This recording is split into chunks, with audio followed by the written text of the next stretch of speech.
નમસ્કાર, હું છું કેતલ અને આપ જોઈ રહ્યા છો CB24।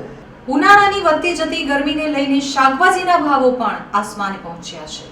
ઉનાળામાં ખૂબ જ આકરો તાપ પડી રહ્યો છે। લોકો ગરમીથી ત્રાહિમામ પોકારી ઉઠ્યા છે, ત્યારે તાપની અસર લીલોતરી શાકભાજી ઉપર પણ પડી છે। છેલ્લા 15 દિવસથી શાકભાજીના ભાવ આસમાને પહોંચ્યા છે, તો બીજી તરફ લોકલ આવક બંધ થતાં લીલા શાકભાજીની અછત ઊભી થઈ છે। મોંઘવારીમાં કઠોળ બાદ લીલા શાકભાજીના ભાવ આસમાને પહોંચી ગયા છે, તો લીલા શાકભાજીની સાથે બટાકા અને ડુંગળીના ભાવોમાં પણ કિલોએ ₹4નો વધારો થતાં ગૃહિણીઓનું બજેટ ખુરવાઈ ગયું છે। સામાન્ય દિવસોમાં ડુંગળી અને બટાકા ₹15 કિલો મળી રહ્યા હતા, અત્યારે ₹44 કિલો મળી રહ્યા છે, જ્યારે લીલા શાકભાજી 100થી ₹160 કિલો મળી રહ્યા છે।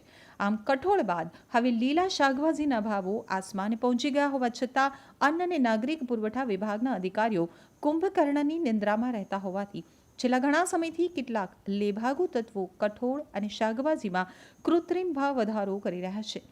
વેપારીના જણાવ્યા મુજબ ટામેટા મહારાષ્ટ્ર અને બેંગ્લોરથી આવતા હોય છે, જેમાં ઉનાળાની ગરમીને લીધે 20% ટામેટા બગડેલા નીકળતા હોવાથી તેની કિંમતમાં વધારો થાય છે, જ્યારે કોથમીર MPથી આવે છે, જેની આવક ઓછી હોવાથી ભાવ ડબલ થઈ ગયા છે।